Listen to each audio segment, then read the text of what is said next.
Welcome to the Java Cafe, Java fam.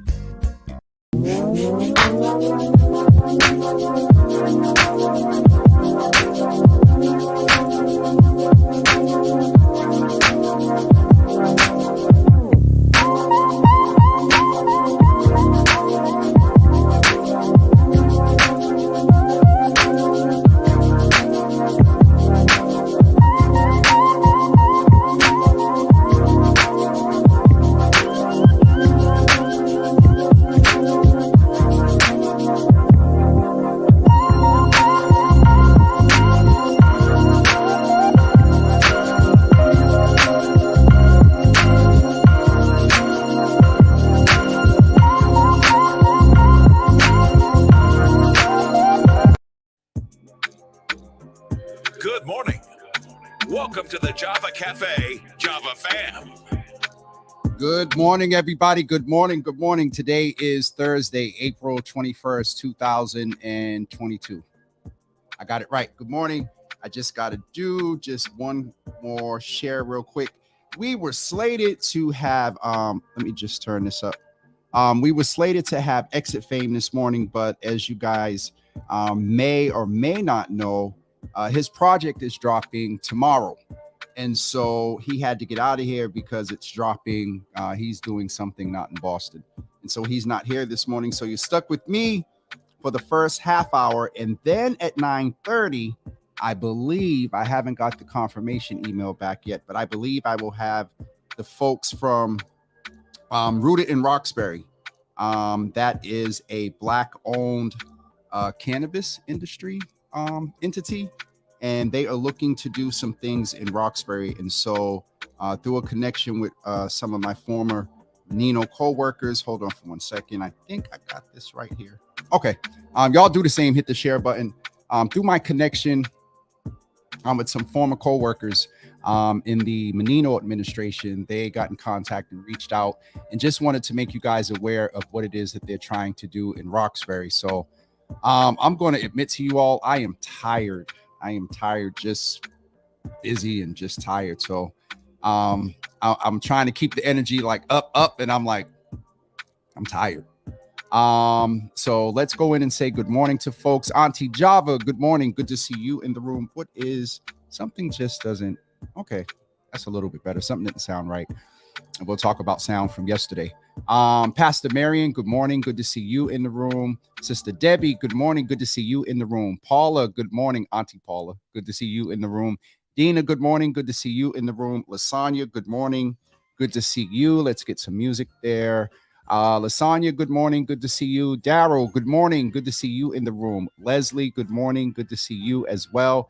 Dina, I got my Java just a little bit late this morning. I got up at I want to say at about 8:35. And sometimes if you guys knew the miracle that takes place from like 8:50 to 8:59, it's really Jesus. Sharon Cornelius. I haven't said that in a few days, I don't believe. But good morning. Good to see you. Auntie Java is saying, thankful I'm not in the hospital. Thankful for seeing my living niece. Thankful for God hearing prayers for Uncle Harry's wife, Norma. Awesome. Really, rest is hope. Leslie, I love it. The last couple of nights, I've just been like up. So yeah, just, a lot of stuff going on. Not bad things, but just busy and a lot. So yesterday was interesting. Let's just talk about that real quick. I got a couple of texts, and I know that I kind of freaked out when it looked like Facebook had kicked us off, and people were like, no, you didn't get kicked off. But if you see what I see on my end, I'm sitting here and the numbers just went boom, boom, boom to zero. And so we were playing the video from breakfast in the morning, and it had music on it. So I'm like, that's why they kicked us off. But it was definitely up. There go Mama Java in the room. Good to see you in the room, Ma.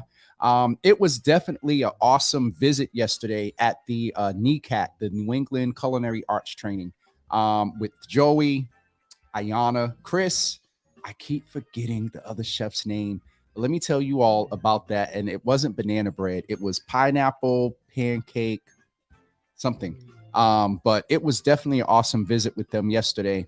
And we will be going back to check in on them because they're doing some awesome programming. And so, if I think I still have the banner up. If you guys would like information about NECAT from yesterday, don't forget you can give Elise a call at 617-442-3600, extension 704, and she will get you some information. Or you can email Ayana Hines at ahines@necatne-cat.org. So yeah, that was awesome to be there with them yesterday. And I tried to ensure that through the interview, you guys could see like their energy and everything that they really take what they do there very seriously. And so, I wanted to make sure that that was conveyed in the interviews and in the tour. Yeah, I'll just say we're working on tech. I also needed to remind you guys that don't forget on Saturday, and y'all know I'll do stuff right. Well, I won't, but I'll just announce it. Don't forget on Saturday at 11 a.m. at Kay's Lounge at 1125 Blue Hill Ave, we're having the We Need to Know 4 years later. And I don't have an email response yet to the list. I sent the list to the administration on March 21st and on March 30th, saying that, what happened in 2018 was definitely successful, and trying to have that same energy back in the room again with the new administration, with new people in positions, and with dealing with violence in a pandemic and not post-pandemic, because we're still in it. And that might be a good transition because I still get the emails from the Health Commission. So I got the report yesterday. And every season, every few months, when I try to get away from COVID, a new variant or numbers start rising. And so numbers are rising again. Hospitalizations are being mentioned. Yes, here in Massachusetts. And in Boston, the week ending Saturday before Easter resurrection, before the marathon, we were at a 6.3 spread rate. Every local subpart of Boston is in an uptick on cases, except for two areas. And the interesting thing is, leading up into the marathon, more people in the Back Bay, downtown area were probably getting tested. Their numbers are the biggest. They're like at a 10-point.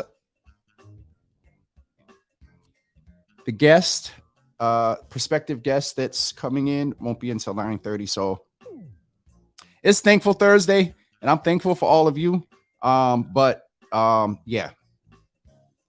In the next week or so, COVID numbers are going to look interesting. And so let me see how I get back to the report there. I can tell you that almost in every area, there we go. So, I can't believe that I'm doing this again.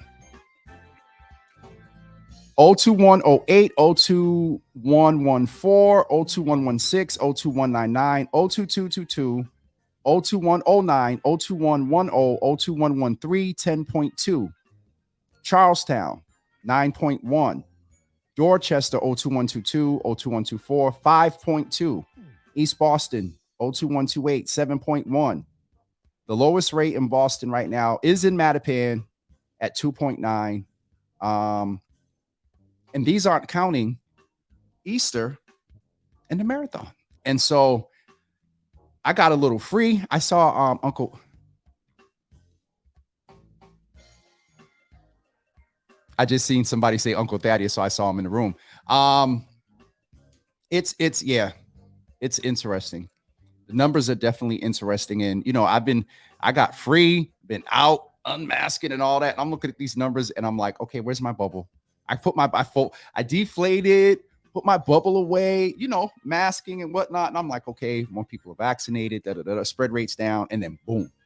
So, not to beat I'm not going to say that.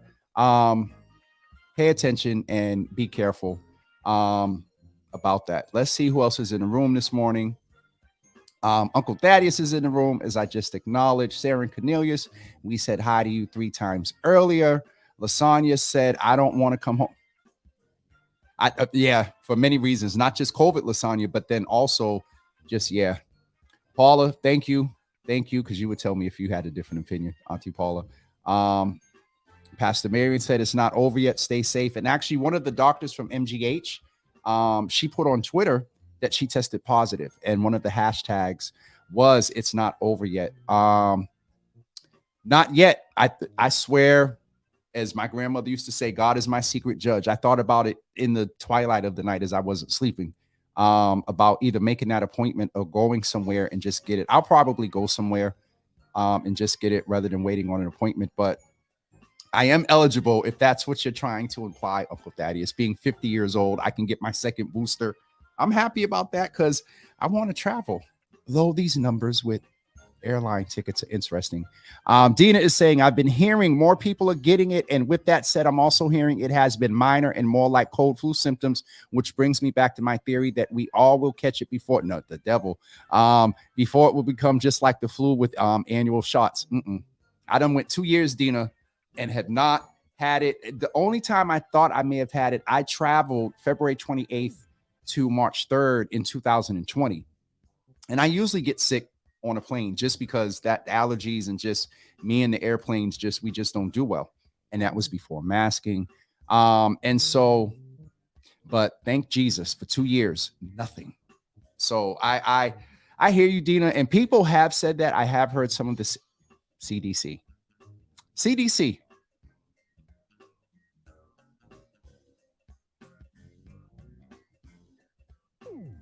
I'm going to leave that right there. I am looking just to get confirmation that we are having our guest on today. Let me make sure. I haven't got a response to the email because I will make today a quick shot because I am going to lay back down when I get finished here today. I am really like Tasha. Good morning. Good to see you in the room, Tasha. Good morning. Lasagna is saying, I think more people will have it. More people have had it than we know and had no symptoms. True. And Pastor Marion is saying people are still dying. Absolutely.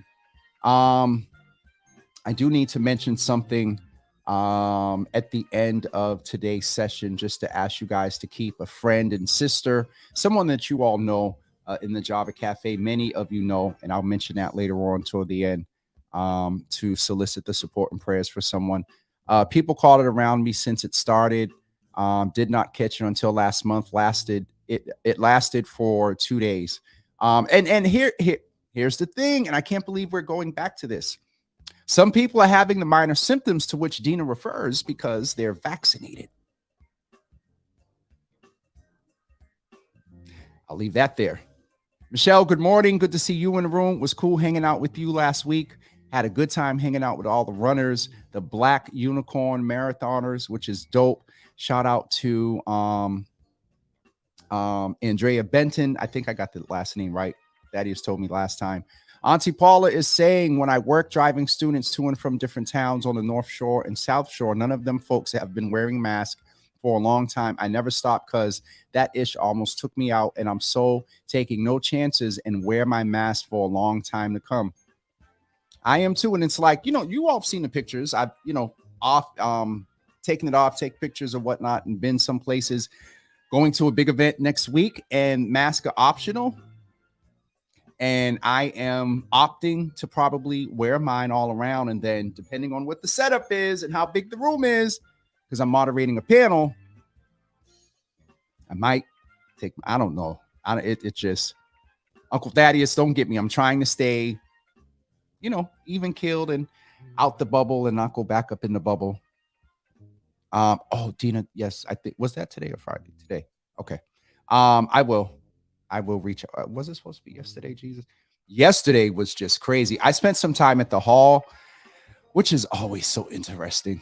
Seeing a lot of folks that I used to work with, new people in positions and whatnot, and it was definitely awesome. Frank Farrell, Shagun, seeing them in their offices was definitely dope. Michelle saying, thanks, Michelle. By the way, you could get a booster at CVS the same day. No wait. That's why I'm saying I'm thinking about going somewhere and just getting it. because I want to travel as I was getting to before. But these gas prices and yeah, it is just very interesting. But for me, travel is definitely self-care. So I'm gonna have to figure something out. And we have a business related trip coming up later on this July, and we'll keep you more abreast about that. June 12th. Let's talk a little bit about dates as I'm waiting, because if this guest is not coming in at about 9:35, I'm going back to bed, y'all. June 1st, save the date. Hold on for one.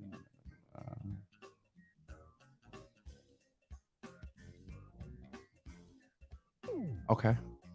I got a email from someone from the city. So I guess the word is getting out about the We Need to Know meeting on Saturday. All right, let me shut that window down. I'm sorry, you all. June 1st, save the date. You know, Pride Month is the month of June. Save that. We'll have Quincy on to talk about that information. June 3rd is the Mind, Body, Spirit Men's Health Summit with Dee Dee's Cry. June 4th, this is going to be invitation only, but and for men only. But we'll be doing a and I'll probably avail some slots for some folks too that may reach out. Eugene Schneeberg, the author of I Never Met My Father. We're going to do a session and a panel on fatherhood that evening on June 4th. June 11th is BAM Fest. There's also potentially a Roxbury Pride event. June 11th is a busy weekend. And if you're aware, you know why I'm pausing. BAM Fest is on June 11th. And, you know, that y'all know what I'm struggling. While it is great, it is great in creative spaces to give residents and the community options when there are events. Sometimes there are certain events that on a few levels, one, you know, just about 80% of those that attend those type of events are going to go to that event, you know, a bigger event. And sometimes, so on June 11th, there is BAM Fest. There's also a breakfast at potentially a Roxbury Pride breakfast on June 11th, potentially at Soleil. Blue is sponsoring that. The Boston, hold on for 1 second. No, I'm just waiting to see if I get this email about 9:30. I got a few more minutes. And so June 11th is that event that is scheduled as well. Curtis Santos will come on and tell us more about that. That's the Boston lesbian and gay urban blue. And so we'll have them come on and talk about that. Oh, Ramilda is in the room. Good morning, Ramilda. I wasn't on earlier. Good to see you. I will definitely, Ramilda, remind you of, I forgot that quick. Oh, all this stuff on June 11th. Ramilda, I barely remember myself. Thank God for Tay, because I get up in the morning and look at the calendar and keep it moving. All right, let me see who else is in the room. I said good morning to Ramilda. Naraki, good morning. Good to see you in the room, beautiful. Excuse me.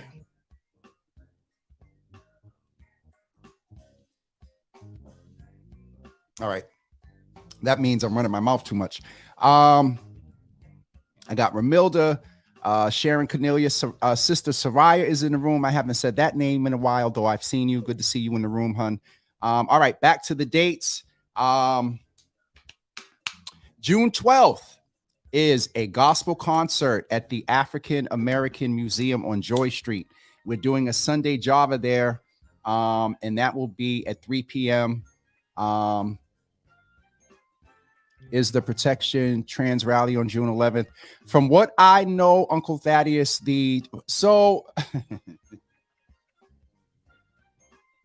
I'm going to have folks that really move in this space to come on and talk about it. But I do know that there was a disbanding of the Boston Pride Committee board group. And since then, this year, this is the first year they're not in place, sort of curating most of the events. And some of them were not centered towards BIPOC, and they didn't want to be proactive and have BIPOC folks involved in leadership and planning events and whatnot, little window dressing type things. This is what I'm told, and by a little bit by observation. And so, Uncle, I'm going somewhere with this. And so I was talking with Quincy the other day, and there are a lot of events, and he's trying to coordinate as our need to be director of the Office of LGBTQ Advancement. Quincy Roberts needs to be the director. Let me just say that again. And so he's trying to curate and gather all the information. And so to answer your question, Uncle, I don't know. Probably, I do know that I believe the Trans Resistance March is on June 25th, I believe. I'm also doing some stuff with Gail. That's the that I mentioned on June 1st. And so it's going to be, hold on. It's going to be, there's a lot going on. Let's just say that. Dina is reminding us about the Blair parking lot event taking place 10 to 2 down in the Nubian Square area. I'll give them a free plug. And Naraki, what? Donald Lawrence is coming to Berkeley tonight for the 2nd annual Business of Gospel Symposium. Is he singing? And is he bringing people with him to sing? Because I got stuff to do. I can't make it tonight. Sharon's like, tonight, I don't think it's a concert, Sharon. I believe it's he's probably talking about the business of music. All right, let me get back in this email and see if we're going to have this guest on. This is something that I was actually putting together at the last minute because it's time sensitive for them. And so hopefully things work out. I was tired when I got in yesterday. I did fall asleep, and I think that's why my sleep was off last night, because passed out when I got home yesterday. It was definitely a dope day yesterday. There are there's some folks in the hall that are committed to getting some things done.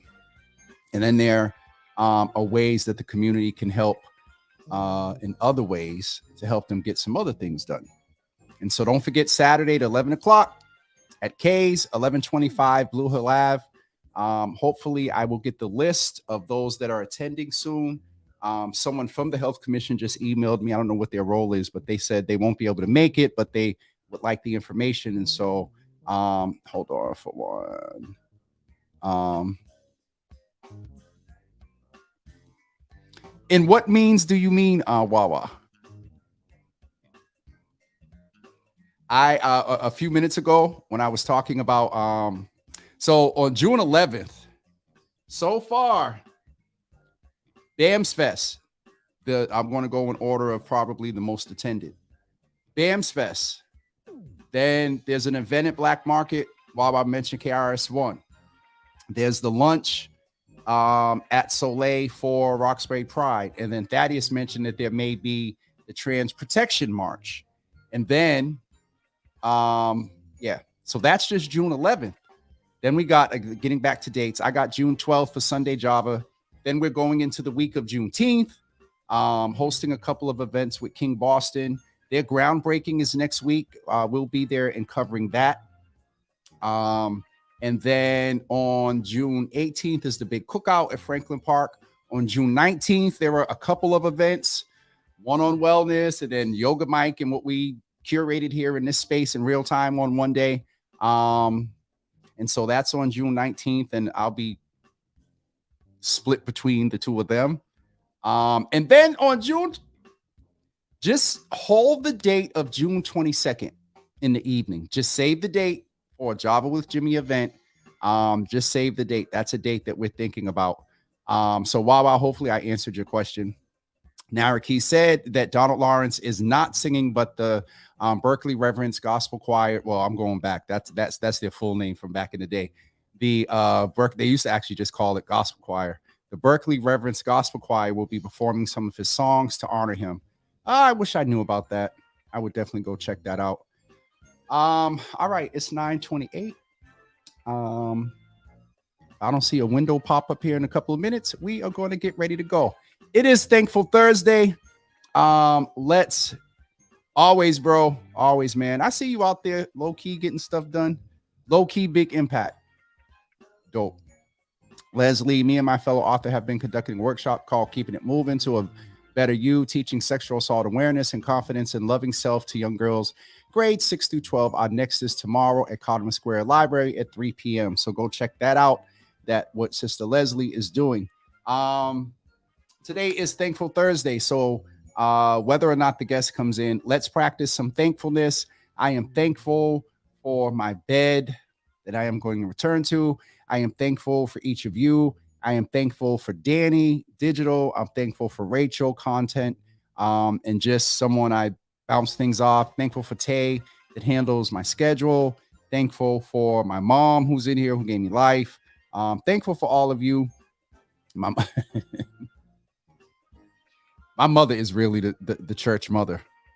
She said, I'm thankful for Jesus. Let's practice some thankfulness, guys, and just put a couple of words or a sentence in. Naraki, I want to come, but I'm not. I'm just, I'm so behind in a couple of things. And so I have to really I'm trying to make a couple of major, here we go. All right. We do have our guest. All right. I was getting ready to get in the mood of hopping off real quick, but nope, we're getting ready to bring him in.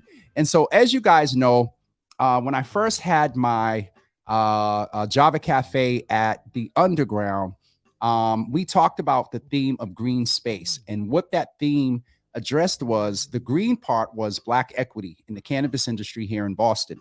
And so it's in that vein that this young man and I are going to have a conversation real quick.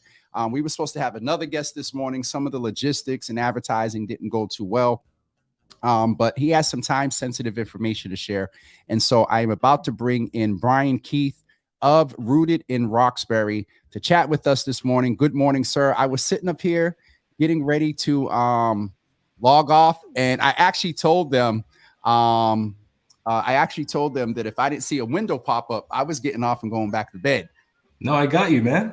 Listen, I wouldn't leave you hanging like that. You read the email, and right at 9:30, like boom. So good morning, Brian. How are you, sir? Welcome to the Java Cafe.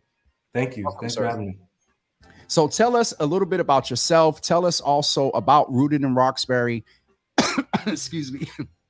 And why we're here this morning. Go ahead, sir. I'm sorry. Oh, no, don't worry about it. No, so I'm Brian Keith, lifelong Boston resident, born and raised here. Been here for 38 years. That's my entire life. Graduated from O'Brien, as well as a lot of other Boston public schools. Rooted in Roxbury. We're a community conscious cannabis business focused on providing Boston residents of color access to equity in the emerging cannabis industry, similar to what you were just talking about. What we've done, I think, different and special is create an investment model where with as little as $1,200, as much as $100,000, people of color, with a focus of people of color from our community, they can get into this industry on the ground floor. The company itself, Rooted in Roxbury, is made up of 4 individuals, myself and my wife, Joanne, and then our business partners, Salman and Rokia Chowdhury. Salman and Rokia, people may know them as owners of the Dudley Cafe, as well as owners of the Shanti Indian restaurants in Dorchester, Rosendale, and Kendall Square. They also used to own several nightclubs in Cambridge and things like that. So, we're coming to the table with a lot of experience, bringing strong community-based businesses, within our background. And, this has been a difficult task. This has been a heavy lift. This is like, trying to break into the cannabis industry has been like nothing we've ever done. How so? Because I've had, Joe Gilmore, I had the first panel on it. And while there is this intentional move for equity, it's interesting that I have heard varying perspectives from different folks as to when you say it's difficult or level of difficulty, what have been some of your experiences, and how can folks in the community that are in favor, because we know some folks aren't. That could be one of the levels of difficulty in which you're referring, or to which you're referring rather. But go a little bit into what has been the difficulty, because in chatting with you the other day, one of the reasons I was quick and I was honest with you, you told me about your vision and what you were trying to do as far as employees and Corey's and all that. And I'm like, okay, and quite a few others have as well. But my first impression with you, I'm like, okay. And it's rooted. Yep.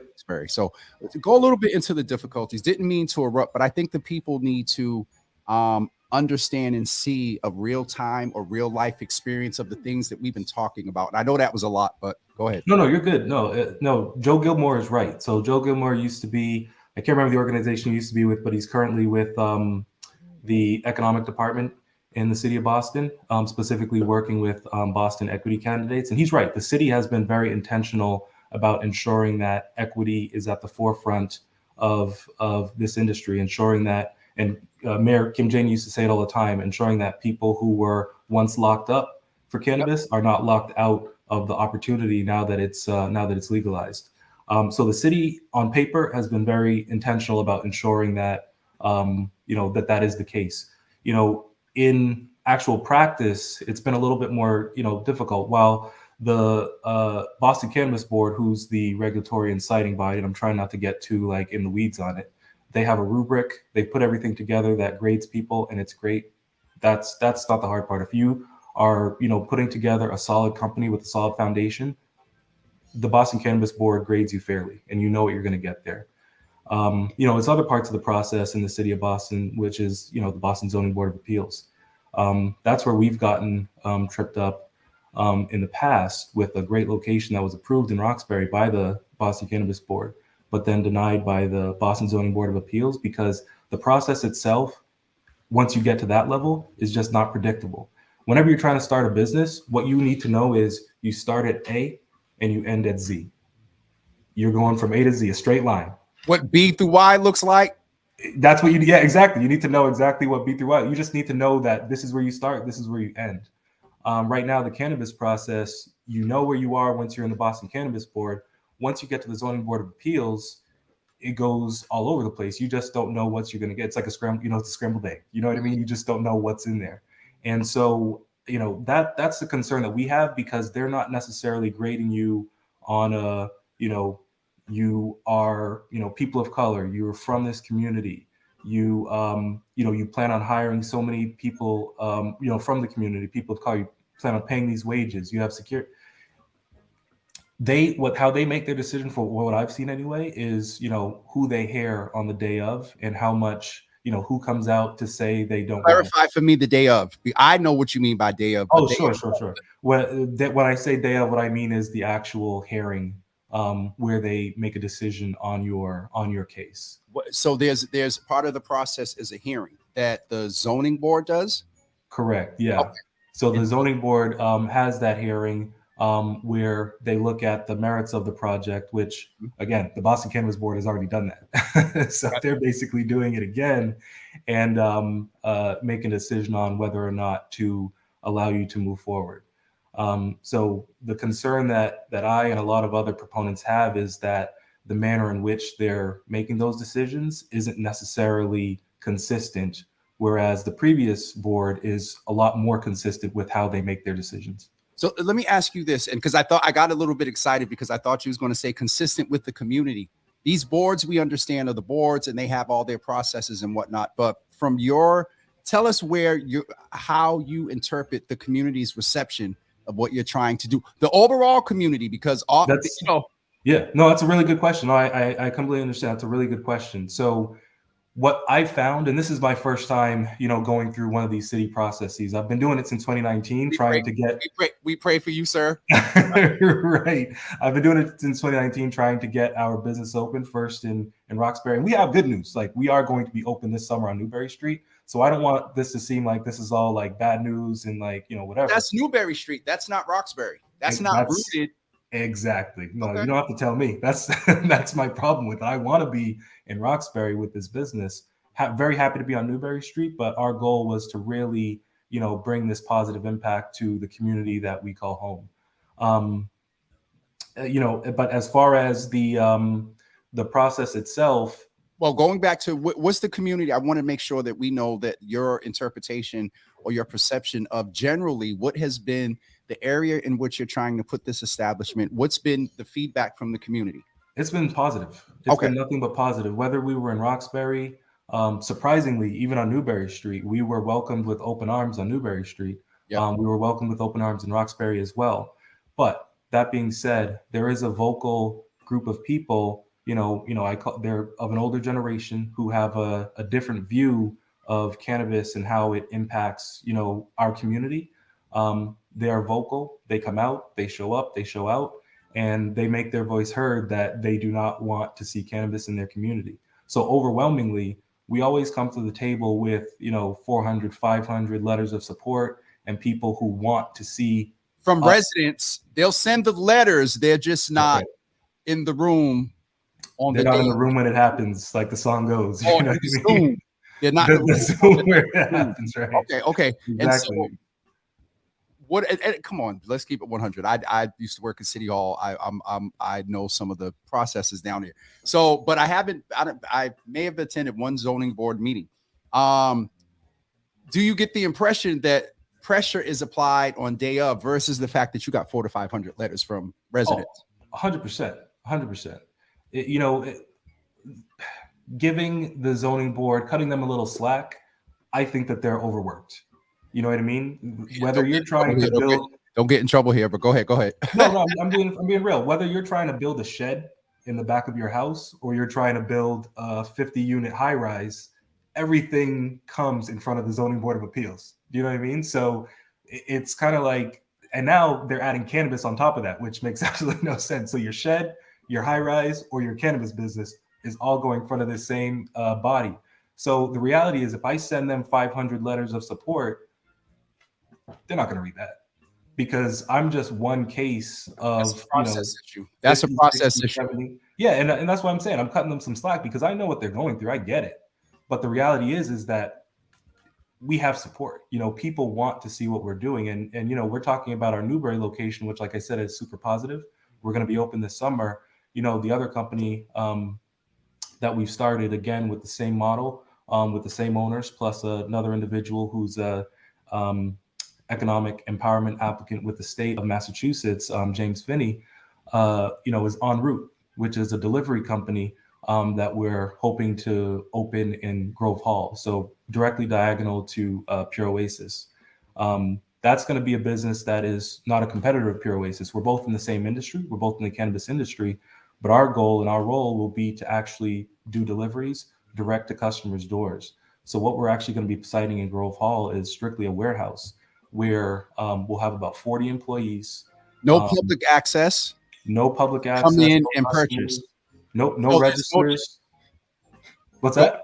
There's no chance of anyone coming in falsifying identification. You're not what you're attempting to do in Roxbury is this particular project is a warehouse. You're not trying to have consumer on-site consumption. You're not trying to do what Pure Oasis there is doing. They have all these regulations, set up that doesn't happen. So we just want to be clear that you just want to house the warehouse in Roxbury and employ. Let's go a little bit deep into that, because when you mentioned that the other day, I was like, okay, let's talk about these 40 employees and what you're trying to do with and for them.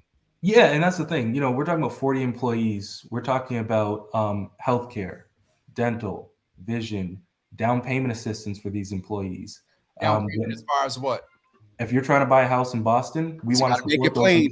Yep. Exactly. If you're trying to buy a house in Boston, the city of Boston's already giving you, I think about the max is like $40,000 or $45,000 that the city's already giving you if you qualify under like the home buying program with the city of Boston. What we would do is, if you qualify for that home buying program, we'll give you an additional $5,000 as an employee, so that you can have that extra leg up to put a down payment on home in Boston. It's not easy, as I'm sure you know. It's not easy to stay in Boston these days. It's not easy to even rent or buy a home in Boston. Yeah, I was going to say I'm about to find out, but I wanted words matter, and I want to put things into existence. My home buying process is going to be easy and quick. It is. So as far as the benefits, how you doing? Is that 100%? Because you all are very lucrative. Is it a percentage? It was something you said the other day that really clicked. I don't remember exactly. Profit sharing.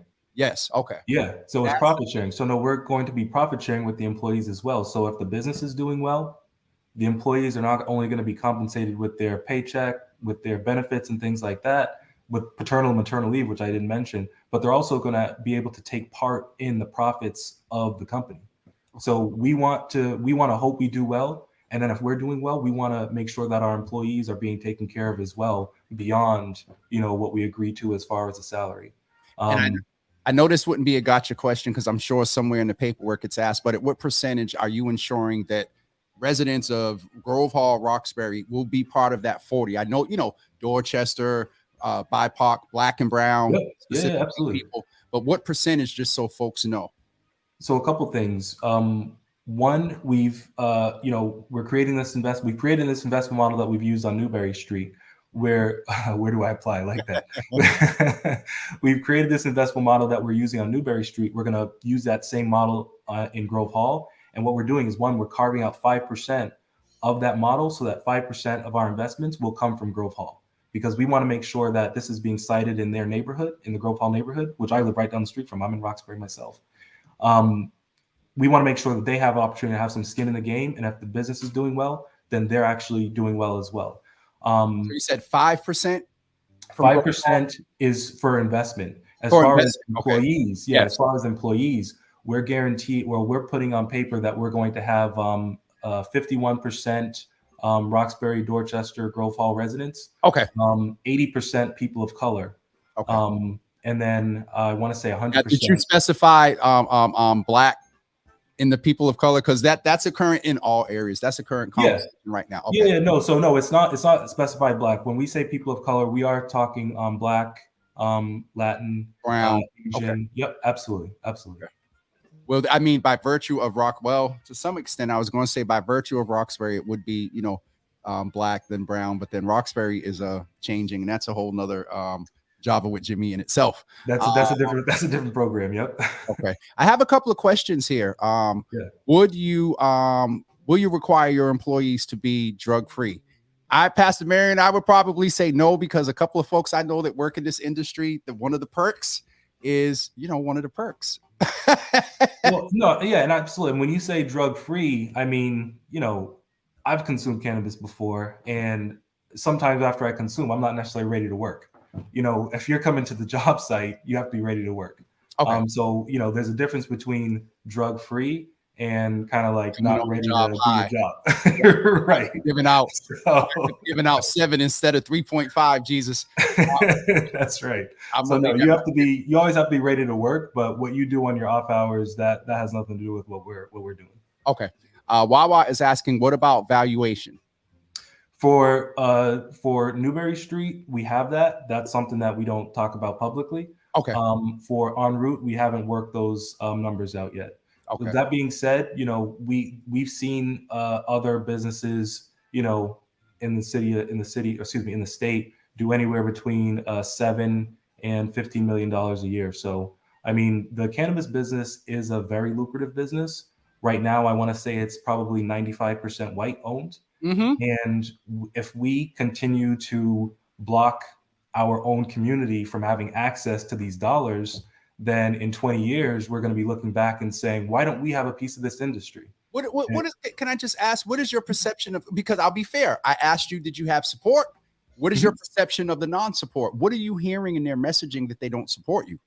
Also, there's a warehouse that is not going to have an open door for people to come in and buy. And so it's just a warehouse. Yeah, no, I think that there's one underlying concern that we hear is the religious concerns. The nation is in Grove Hall. The Nation of Islam has been in Grove Hall for many years.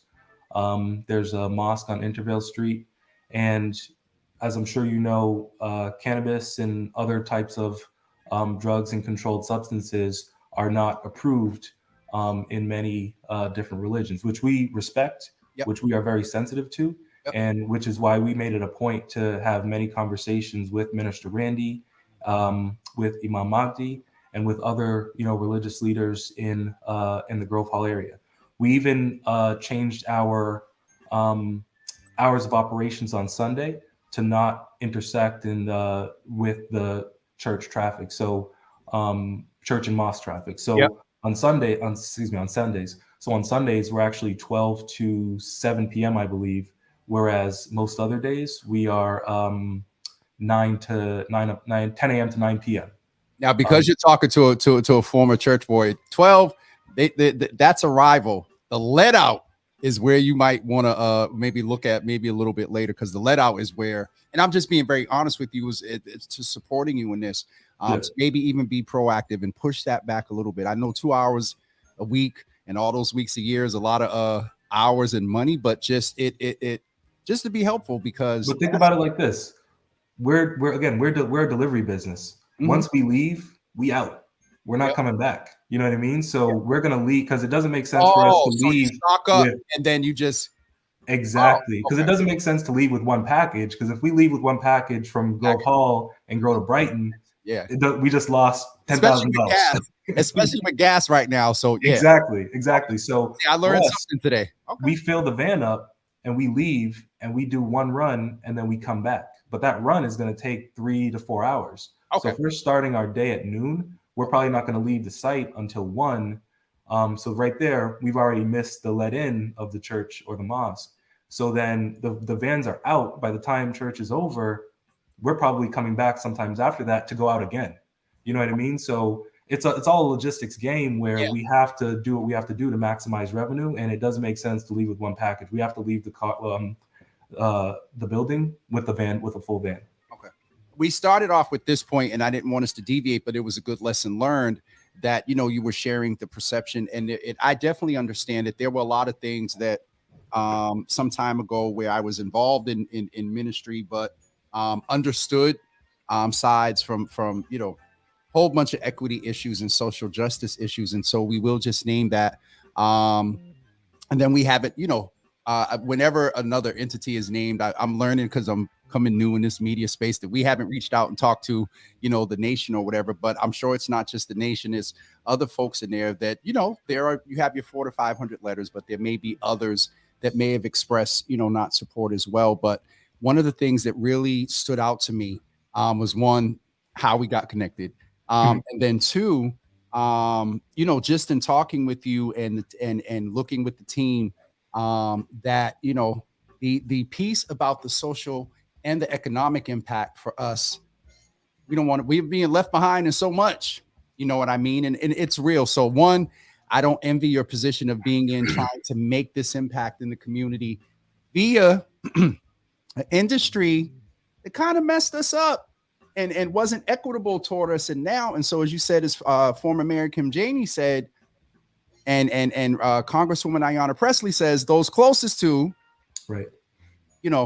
So I'll let you, we're going to get ready to wrap up, sir. What are your closing remarks? How can people support? I know that there's an event or one of those hearings coming up. And so. Well, one thing that I will say is this, we've talked so much the past probably 3 or 4 years about the net worth of Black people in Boston being $8. Our payroll for our Grove Hall site is probably going to be about $3 million. If we're impacting a year, if we're hiring people directly from the Grove Hall community, Black and brown people, that means that we're putting $3 million directly into the pockets of our community, plus all of the other benefits that today they may not have. It allows people from our community to now take care of their families, to give them healthcare, to give them dental, to give them vision, all those things that they may not have today. It creates that opportunity for them. So we can't talk about wanting to change the narrative of Black wealth in Boston, and when this opportunity comes about, that we say, no, we don't want this opportunity. So we have to be real. We have to be intentional about making these changes in our community, and we have to be creative. And this is an opportunity that, and I gotta say, we always miss the boat, especially Black people. We always miss the boat. So this is an opportunity for us in our community. We can't miss it. We can, and we're about to miss it. But I'm trying to create, me and my team, we're trying to create an opportunity so that our community does not miss it. Do me a favor. Put in the private chat, can you put the website and the email address or whatever where folks can reach out to you to get more information. If you have a few moments between today's Thursday, now and tomorrow, if you want to get me a little blog, I'll put it on the website under our economic or economy space and share that there. So while he's doing that, I just want to let you know, he said payroll would be about $3 million a year. So on average, at 40 employees, and this would fluctuate a little bit, but on average, I just went in and did 3 million divided by 40. On average, that's about $75,000 per year, Jesus. That's right. That's right. And we mean what we say. Last week we hired our first employee, general manager for Newberry Street. He's a person of color. I met him. Yep. Yeah, that's right. He was on the call with us. Yep. Jose. He went to Latin Academy. He's lived in the community his whole life. We said we were going to do that. We're doing it. You know what I mean? So we do what we say, and we want to do the right thing by this community. As far as next week, on Tuesday at 10:30 a.m., we have a Zoning Board of Appeals hearing for en route. Zoning Board of Appeals holds all the chips and all the cards, allowing us to move forward to the state. So if we don't get past the Zoning Board of Appeals, that $3 million payroll does not happen. So for us, it's very important that people come out and support and, let people know that they want to see this warehouse, strictly a delivery warehouse in their community at the corner of Blue Hill Ave and Devon Street. All right, let me ask you this. If people can't come and attend, can they contact Andrea, how do we pronounce it? Andrea, yep. Andrea, can they contact Andrea and send information or to just get more information about next week? Yeah, absolutely. They can contact her and she'll be able to send, when it's released, she'll be able to send the Zoom link to the hearing next week on Tuesday at 10:30 a.m. And she'll also be able to send over additional information about the hearing. Let me just ask you this so folks don't waste time and we want to be fully transparent. Specifically, people that are testifying, do they have to live within a certain radius since this is sort of geographically based? Just want to be sure. They make preference for people who are abutters of the site. So as I said, we're right in Grove Hall. Yeah, so we're right at the corner of Blue Hill Ave and Devon Street, so diagonal from Pure Oasis, about 2 blocks from One United. Okay. So they definitely give preference to people who are abutters, but the goal for us is to really have as many supporters in the room as possible, whether they're abutters or not. We just want to have supporters who show that they do want this and that this is going to be a positive impact for the community. Ryan, I appreciate you, sir, for coming in, being right on time this morning. I will follow up with you on the back end and let's stay in contact and chat because, these different industries as they are doing things, they're forming,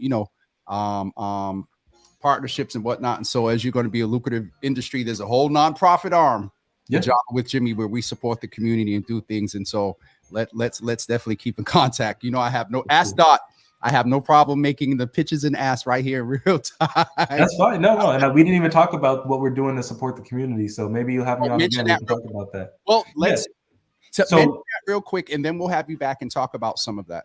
Yeah, absolutely. So we're supporting with $100,000 to the Grove Hall Main Streets. Grove Hall Main Streets is a group that supports businesses and lifts up the businesses in Grove Hall. Yep. We're going to be a business out there. We're not going to drive foot traffic like we are on Newberry Street, but we can drive financials. So we're going to make Grove Hall Main Streets our fiscal partner, who will then dole out the funds to appropriate parties. We're working with District 7 Rep. As Councilor Tanya Fernandez on a reparations fund. Yep. So we are working really hard to make sure that we have a positive impact in the community. Okay, Ryan, we will talk soon. Please give the folks there, Dot and them, my hellos. Thank you so much for your patience because I was just a little hesitant as I shared with you in the email. I'm like, okay, but it worked out well. And I'll follow up with you. And we shall hopefully get that support on, I believe it's Tuesday. Yep, Tuesday, 10:30 a.m.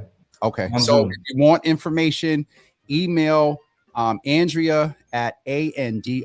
It's right there. Take a screenshot if you need to at rootedinroxbury.com and go check out the website to just check them out and see their mission and their plan and what they're looking to do there in Roxbury. I got a few comments. Let me just make sure. Some of the team is in here. They put your email address up there too. Joe Keith is in the room. So yep, that's my wife. One other question. Okay, that got the back. Pastor Marion is asking something here. I'm not trying to be funny, but have you bought the former I like how she puts it, the former community dealers to the table to include them in the legal process of selling your product?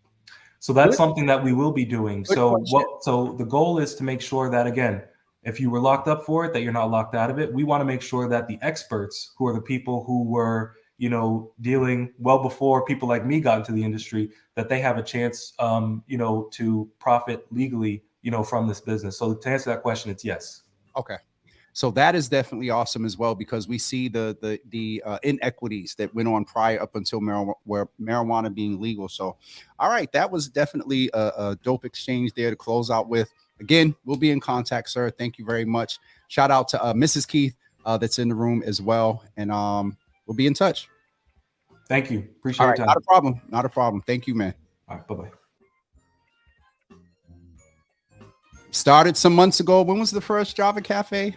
October, November? I don't remember. Here's an example. We've had people come in and talk about how to do it and the inequities. We had I keep saying real life or real life. We have someone in it. And so you got to see what Joe and others have talked about. You got to see someone right now in that process, and also that needs your support. So we'll talk with them. We'll talk with them later, rather. All right, I'm going to lay down. He came in the room, so I had to stay up until 10 o'clock, and it's 9:59. Jesus, don't forget, today is Thursday, so you guys, you might see me tomorrow, depending on the response from the city and who they say are coming. And I will just to give you guys an overview of the agenda for Saturday, and we'll go. I'll share that on Facebook in writing. All right, I'm getting off of here. Have a wonderful day, everybody. Leslie, thank you. And we shall see you guys tomorrow. We'll see you guys later. Wawa, thanks, bruh. Hopefully you can make it out on Saturday, sir. And we'll talk to you guys soon. Be careful out there. These numbers are rising. All right.